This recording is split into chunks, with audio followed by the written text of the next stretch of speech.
Hi all, welcome back to Prano cine talks. ഇന്ന് പറയാൻ വേണ്ടി പോകുന്നത് ഒരു സിനിമയുടെ റിവ്യൂ പറയാൻ വേണ്ടി പോകുന്നത്. അതായത് ഒരു ഹിന്ദി സിനിമയുടെ റിവ്യൂ. ബ്ലഡി ഡാഡി അങ്ങനെയാണ് സിനിമയുടെ പേര്. നല്ല ഒരു ആക്ഷൻ പാക്ക് പടമാണ്. സത്യം പറഞ്ഞാൽ പറയത്തക്ക ഇതിക്കുള്ള ഒരു പെർഫെക്റ്റ് ആയിട്ടുള്ള ഒരു ആക്ഷൻ പാക്ക് പടം. ഷാഹിദ് കപൂർ, ഡിയാന പെൻറ്റി, സഞ്ജയ് കപൂർ, രാജീവ് കണ്ടൽവാൾ, റോണിറ്റ് റോയ് എന്നിവരൊക്കെയാണ് പ്രധാനപ്പെട്ട വേഷങ്ങളെത്തുന്നത്. അത്യാവശ്യം നല്ല ഒരു ആക്ഷൻ പാക്ക് പടം തന്നെയാണത്. പുറത്ത് ഇതിലേക്കുള്ള ഒരു നെഗറ്റീവ് കാര്യങ്ങളൊന്നുമില്ല. ഒരു ബിഗിനിങ് തൊട്ട് പടത്തിൻ്റെ ഒരു എൻഡിങ് പൊസിഷൻ വരെ നല്ല ആക്ഷൻ പാക്ക് നമുക്ക് കാണാൻ വേണ്ടി പറ്റും. ഗംഭീര മേക്ക് ഓവർ. അലി അബ്ബാസ് സവറാണ് ഈ സിനിമയുടെ ഒരു സംവിധാനം ചെയ്തിരിക്കുന്നത്. പിന്നെ വരുന്ന കഥാപാത്രങ്ങളൊക്കെ ഈ സിനിമയ്ക്ക് പറ്റിയതേക്കാണ് ഒരു ഇമ്പ്രൂവ്മെൻ്റായിട്ട് പോയിക്കൊണ്ടിരിക്കുന്നത്. ഒരു നെഗറ്റീവ് കാര്യങ്ങൾ പറയാൻ വേണ്ടിയില്ല. തുടക്കം തൊട്ട് എൻഡിങ് വരെ നമ്മൾ എൻഗേജ് ആയിട്ട് കൊണ്ടുപോകാൻ വേണ്ടി പറ്റിയ ഒരു പക്ക ആക്ഷൻ പോയിട്ട് എനിക്ക് തോന്നിയത്. ഫൈറ്റ് സീക്വൻസും കാര്യങ്ങളൊക്കെ കിടിലമായിരുന്നു. പിന്നെ ഇതിൽ വില്ലനായിട്ട് വന്ന റോണിറ്റ് റോയുടെ റോള് നമുക്കിവിടെ മെൻഷൻ ആക്കേണ്ട ഒരു കാര്യം തന്നെയാണ്. പുള്ളിക്കാരെ സമീപകാലം ചെയ്യുന്നത് ഒരു നെഗറ്റീവ് ഷെയ്ഡ് കഥാപാത്രമായിരുന്നാൽ പോലും വേറെ ലെവലിൽ പുള്ളി ഇപ്പോൾ ഓരോ കഥാപാത്രങ്ങൾ ചെയ്യുന്നുണ്ട്. നല്ല ഒരു ഇമ്പാക്റ്റ് ക്രിയേറ്റ് ചെയ്യപ്പെടുന്ന ഒരു വില്ലൻ റോളാണ് എനിക്ക് അവിടെ തോന്നിയത്. അത് ഇവിടെ മെൻഷൻ ആക്കേണ്ട ഒരു കാര്യം തന്നെയാണ്. പിന്നെ വേറെ എന്ന് വെച്ച് കഴിഞ്ഞാൽ ഈ ഒരു സിനിമയിലെ ഞാനിപ്പോൾ കണ്ട ഈ റോണിറ്റ് റോയുടെ ഒരു കഥാപാത്രം കണ്ടിട്ട് എനിക്ക് പേഴ്സണലി ഫീൽ എന്ന് വെച്ച് കഴിഞ്ഞാൽ, ഞാൻ ഗജനി എന്ന് പറഞ്ഞ സൂര്യയുടെ തമിഴ് സിനിമയിൽ വന്ന വില്ലൻ കഥാപാത്രം ചെയ്ത വ്യക്തിനെ അതിന് ശേഷം ഇത്രയ്ക്കൊരു മാസ് പവർഫുൾ വില്ലനെ കാണാൻ വേണ്ടി പറ്റിയത്, അല്ലെങ്കിൽ അതേ റേഞ്ചിനെ പറ്റിയൊരു വില്ലനെ കാണാൻ വേണ്ടി പറ്റി എനിക്ക് ഒരു ബ്ലഡി ഡാഡി എന്ന് പറഞ്ഞ ഈ പടത്താണ് കാണാൻ വേണ്ടി പറ്റിയത്. അത്രയ്ക്ക് ഗംഭീരമായ ഒരു പെർഫോമൻസും കാര്യങ്ങളൊക്കെ ആയിരുന്നു.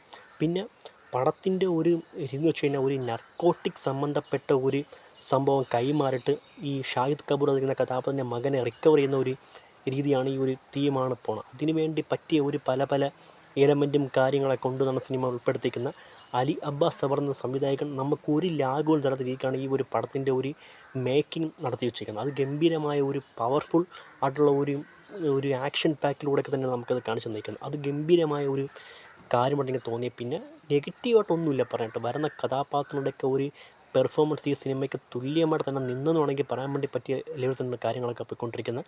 പിന്നെ ഇപ്പം ഈ ഒരു സിനിമ നിങ്ങളെല്ലാവരും മസ്റ്റായിട്ട് കണ്ടിരിക്കേണ്ട ഒരു ആക്ഷൻ പാക്ക് പടം നിങ്ങൾക്ക് കാണാൻ ആഗ്രഹം ഉണ്ടെങ്കിൽ, അതല്ലെങ്കിൽ ആ രീതിക്കുള്ള ഒരു വൈബ് ക്രിയേറ്റ് ചെയ്യപ്പെടുന്നൊരു പടം കാണാൻ വേണ്ടി താല്പര്യം ഉണ്ടെങ്കിൽ നിങ്ങൾക്ക് കാണാൻ വേണ്ടി പറ്റും. പിന്നെ പ്രധാനമായിട്ട് പറഞ്ഞ മറ്റൊരു കാര്യമുണ്ട്. ഇതൊരു മാസ് മസാല ആക്ഷൻ സിനിമയുടെ കാറ്റഗറി കമ്മ്യൂണിറ്റി നമുക്ക് വെക്കാൻ വേണ്ടി പറ്റുമെങ്കിൽ പോലും ഷാഹിദ് കപൂർ എന്ന് പറയുന്ന ഒരു നായകനെ മാത്രം നോക്കിയാൽ പല ഇമോഷൻസ് ബേസിൽ അദ്ദേഹത്തിൻ്റെ പെർഫോമൻസും ഇവിടെ സൂപ്പറായിട്ട് ഒന്നും വരുന്നുണ്ട്.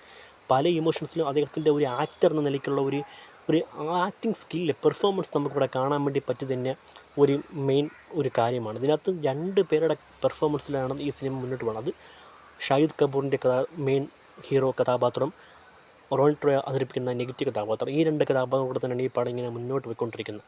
ബ്ലഡി ഡാഡി എന്ന് പറഞ്ഞ ഈ ഒരു പടം എന്ന് വെച്ച് കഴിഞ്ഞാൽ നമുക്ക്, ഞാനിപ്പോൾ ഈ ഒരു സിനിമ ഇട്ട സമയത്ത് പോലെ ഇത്രയ്ക്ക് നല്ല ഒരു ഇമ്പാക്റ്റ് എനിക്ക് തരാൻ വേണ്ടി പറ്റും, അല്ലെങ്കിൽ ഇത്ര കിടിലൻ സിനിമയായിരുന്നു എനിക്കൊരു ഇതില്ല. പിന്നെ മ്യൂസിക്, ബാക്ക്ഗ്രൗണ്ട് സ്കോറ് കാര്യങ്ങളെല്ലാം പെർഫെക്റ്റ് തന്നെയായിരുന്നു. പിന്നെ വേറെ എന്ന് വെച്ച് കഴിഞ്ഞാൽ ഈ ഒരു കാര്യം, ഒരു ബാദ്ഷാ എന്നൊരു ആളുണ്ട്, ഒരു മ്യൂസിക് കമ്പോസറാണ്. കിടിലൻ ഫാൻ ബേസൊക്കെ ഉള്ള അത്യാവശ്യമുള്ള ആളാണ്. അയാളുടെ ഒരു എൻട്രിയും കാര്യങ്ങളൊക്കെ സിനിമയുടെ ഒരു പ്രധാന പൊസിഷനിൽ കൊണ്ടുവന്നിട്ട് അതൊക്കെ ഒരു ഗംഭീരമായിട്ട് തന്നെയാണ് സംവിധായകൻ നമ്മുടെ അലി അബ്ബാസ് സവറിവിടെ കൊണ്ടുവന്നിരിക്കുന്നത്. അതൊരു ഗംഭീരമായ ഒരു സംഭവം തന്നെയാണ്.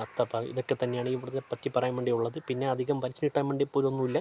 ഗംഭീരമായ ഒരു ആക്ഷൻ പാക്ക് പടം, എല്ലാം കൊണ്ട് നമ്മൾ ത്രില്ലിങ് അടുപ്പിച്ചിരുത്താൻ വേണ്ടി പറ്റിയ ഒരു സിനിമയും കാര്യങ്ങളൊക്കെ തന്നെ എനിക്ക് തോന്നി. ഇത്രയൊക്കെ തന്നെ പറയാൻ വേണ്ടിയുള്ളൂ. പിന്നെ വേറെ ഒന്നുമില്ല.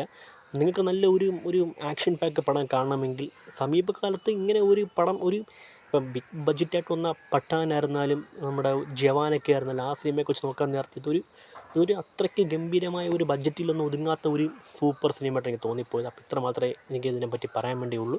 അപ്പോൾ നിങ്ങൾക്ക് ഈ പടം മസ്റ്റായിട്ട് നിങ്ങൾ കാണണം. കാരണം അത്രയ്ക്ക് നല്ലൊരു ആക്ഷൻ പാക്ക് പടം നിങ്ങൾ ആഗ്രഹിക്കുന്നുണ്ടെങ്കിൽ നിങ്ങൾക്ക് ഇത് മസ്റ്റായിട്ടും കാണാൻ വേണ്ടി പറ്റിയൊരു പടം തന്നെയാണ്. അപ്പോൾ ഇത്രയൊക്കെയുള്ളൂ പറയാനായിട്ട്. അപ്പോൾ ഇതാണ് എൻ്റെ ഒരു ബ്ലഡി ഡാഡി എന്ന് പറയുന്ന സിനിമയെ പറ്റിയുള്ള ഒരു ചെറിയൊരു റിവ്യൂവും കാര്യങ്ങളൊക്കെ ഇത്ര മാത്രമേ പറയാൻ വേണ്ടിയുള്ളൂ. അപ്പോൾ നിങ്ങൾക്ക് ഈ വീഡിയോ ഇഷ്ടപ്പെടുന്ന നിങ്ങൾ ചാനൽ സബ്സ്ക്രൈബ് ചെയ്യുക, ഈ വീഡിയോ ലൈക്ക് ചെയ്യുക. ഓക്കെ, അപ്പോൾ മറ്റൊരു സിനിമയുടെ വിഷയങ്ങൾ വന്ന രീതിയിൽ സൈനിങ് ഔട്ട്. ബൈ. ഓക്കെ.